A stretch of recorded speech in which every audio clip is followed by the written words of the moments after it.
Are you spending too much money because your house just isn't set up for frugal living?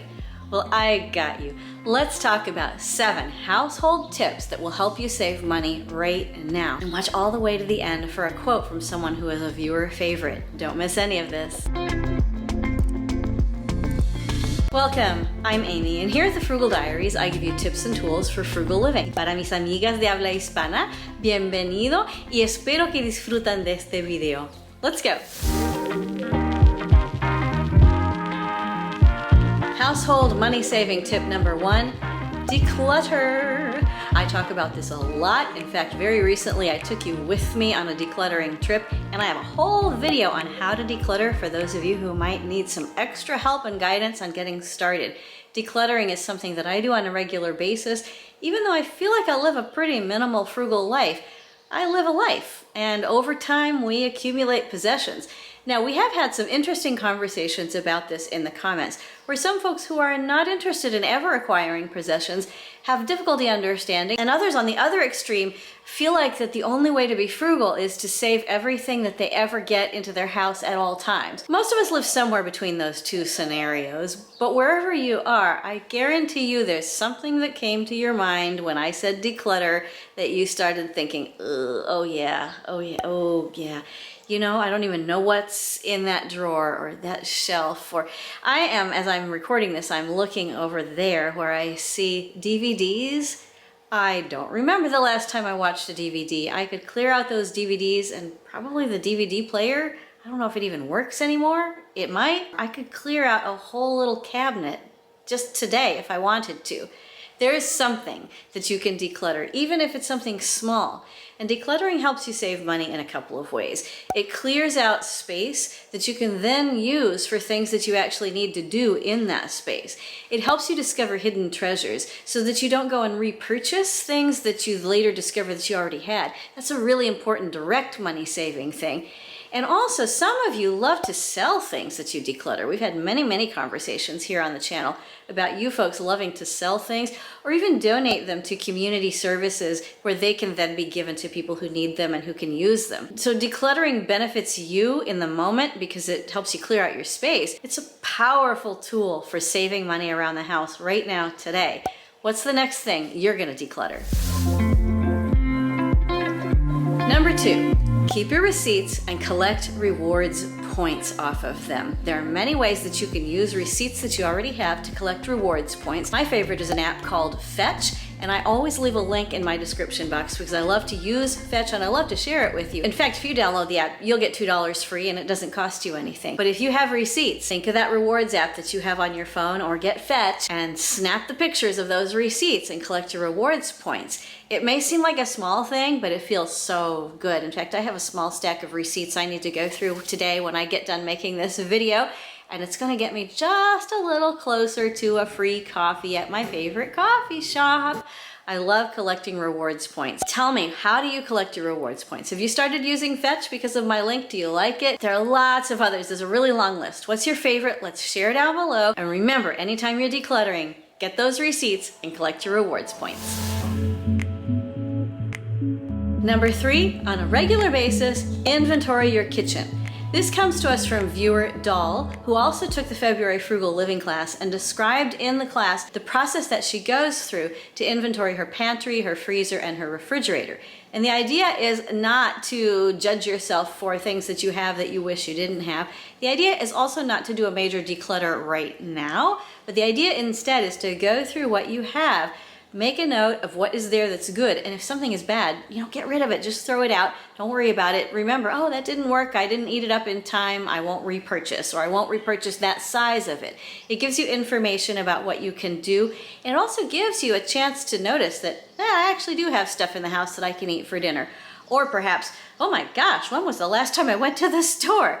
Inventory your pantry, inventory your freezer, inventory your refrigerator, all on a regular basis. I would suggest doing this lightly, about weekly, and more in depth maybe once a month or once every 6 weeks. This depends on your cycle of eating and cooking in your home. It will help you know what you need to cook right now. It will help you know what you need to do next.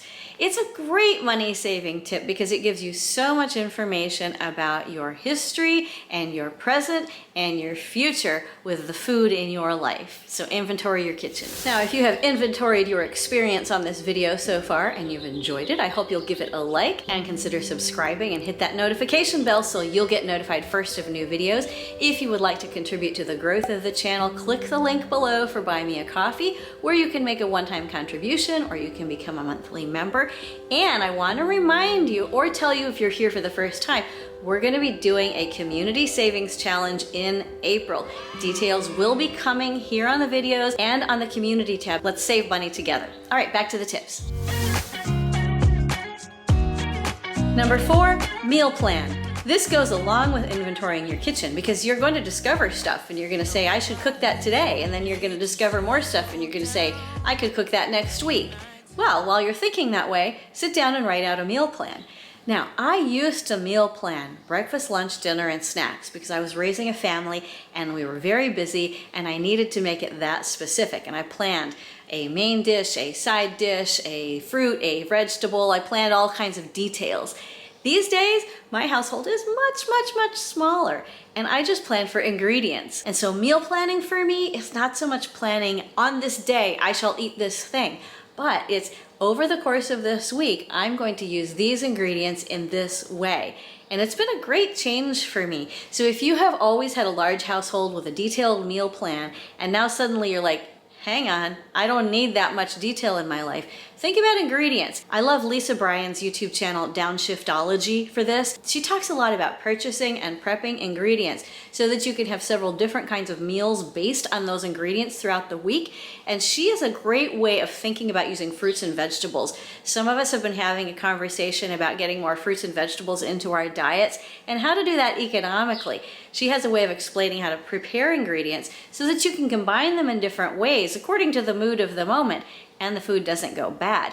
However you meal plan, whether it's the big mom chart on the fridge or whether it's planning for ingredients so that you can combine them how you like because you're on your own and you don't have anybody else to cook for, either way is great. But meal planning saves you money because you will not end up at dinner time hungry with nothing in the fridge, with no time to cook, and that takeout menu hung up on the wall. You can do this, you can meal plan, and it will save you money today. Number 5, shop with a list. This might seem obvious when it comes to grocery shopping. I've already talked about inventorying your kitchen and then making a meal plan. So obviously that's going to leave you with a list of things that you want to get at the grocery store. But don't just shop with a list at the grocery store. I actually have Google Keep on my phone and I just constantly add things to it. Every errand that I need to run, every place that I need to go, whatever I need to shop for, it gets listed. So every time I go out of my house, I have a list of things that I need to get. Sometimes I have to add things to the list on the fly because while I'm in the store, I remember, oh yeah, I forgot to put that on my list. That's fine. I don't expect myself to be perfect, but I list absolutely everything. I list going to the dump. I list going to the post office. I list going to buy a new skirt. I list going to buy shoes. I list going to buy milk. Every single thing that I'm going to do when I go out, I put on the list. And this is a way of thinking about your errands so that you don't just go, oh, where shall I go next? I think I'll go browse.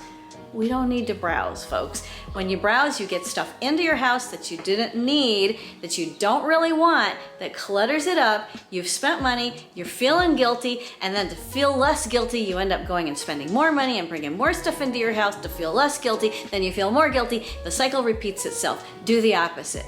Make a list, go and shop with intention, and bring things into your home that benefit you. This will save you money so fast you will not be able to believe it. Shop with a list. Now, if you need some grocery shopping specific tips, I've got a whole video for you, so go and watch it and it'll help you save money there as well. Number 6, one of my favorite things to share with you and one of your favorite things to share with me is we make our coffee at home. This doesn't mean that I never go out and buy a treat, never buy coffee. No, it doesn't mean that at all. I plan for treats, and that for me is buying coffee, buying fancy coffee that other people make for me. But on a daily basis, I don't go to the coffee shop anymore, and that saves me so much money. If you are in the habit of going and stopping at the coffee shop or stopping at the place where you get the donuts or stopping at the place where you get the pastries, if you can plan for doing that, say once a week or once every couple of weeks or whatever interval your budget can handle. And then in between, do that, whatever that is, at home. Make a ritual of your own that you enjoy around making the coffee, around making the tea, around warming up the pastry that you brought home from the grocery store. It saves you so much money. It will save you money today. Do not go to the coffee shop. It'll save you between $5 and $10 this minute if you don't go to the coffee shop, but instead make your coffee at home. I cannot tell you how much money I saved just by stopping going to the coffee shop. Well, actually, I can tell you I saved about $250 a month because I had a real coffee shop habit. Yours may not be as strong as mine, but do you want to save $50 a month? Don't go to the coffee shop, make it at home. You can do it, it's gonna be delicious. What's your favorite recipe? You've told me before. Tell me again, what are you doing these days with your coffee or your tea or your kombucha, whatever you're drinking? Make it at home. Number 7 is another kitchen tip. Make it, bake it, cook it yourself. This goes back to the beginnings of my channel. I have a really old playlist that I call the Frugal Food series. I'd love to have you go and watch. Original YouTube Amy. I was overly enthusiastic because I started my life out as a live performer. I am a soprano, I am a choral conductor. I'm used to reaching out live to audiences of several hundred with no microphone. And so those early videos, I was very enthusiastic, but it's kind of fun to watch. And it was so important to me because as part of the beginning of my frugal journey, I started thinking about how to make everything myself. And for me, it really centers around bread baking. But for some of you, it's something else. Some of you have talked about making fermented foods like kimchi. Others of you have talked about fermented drinks like kombucha. Some of you have talked about that you don't really like to cook, but you like to make things around your house to make your house better. You'll make cabinetry, or you'll hang shelves, or you'll even fix the lighting and that sort of thing. Whatever it is around your house that you can make, that you can bake, that you can cook, you know what? It doesn't have to be perfect. This is not the Great British Bake Off. Nobody is coming to your house to tell you if you did it well. If you can eat it, if you enjoy it, it's good. And even the mistakes are usually pretty good. Unless you actually burned it to a charcoal crisp, you can eat it, you can enjoy it, and you learn so much from the experience. It's so empowering to make things yourself. Are you wondering, what do they do at that restaurant to make that? I bet if you look it up online and you look up the name of the dish and possibly even the name of the restaurant, somebody has come up with a recipe for something that's similar and you can try it at home. People all over the world have been cooking for millennia, beyond millennia. And whatever type of food you want to try next, there are grandmas somewhere in the world who make it almost by instinct, and you can too. So make it, bake it, and cook it yourself. Today's quote comes to us from viewer favorite Joshua Becker. Joshua Becker talks so much about shaping our homes around our priorities and around not having too much stuff. He doesn't often use the word frugal living. He usually uses the word minimalism. But he's really talking about the same thing here. Let's hear what he has to say. It's better to have extra time on your hands and extra money in your pocket than extra stuff in your closet. However you are approaching your life right now, whether you have been living frugally for many years, whether you're just getting started, whether you're terrified, whether you're empowered, I want you to know that it's time to take the next step, and you are not alone in taking that next step, and I am so proud of you. What is your next step for frugal living and saving money around the house? Tell me down below in the comments. Live frugally, change your life, and together we will change the world. I can't wait to see you again soon. Nos vemos pronto. Bye. When we wake, hear the birds and see the sun. Side by side our fears are done. Oh, the good times just begun. Oh, we know what we have, let's hold on tight. Found what we're looking for in life.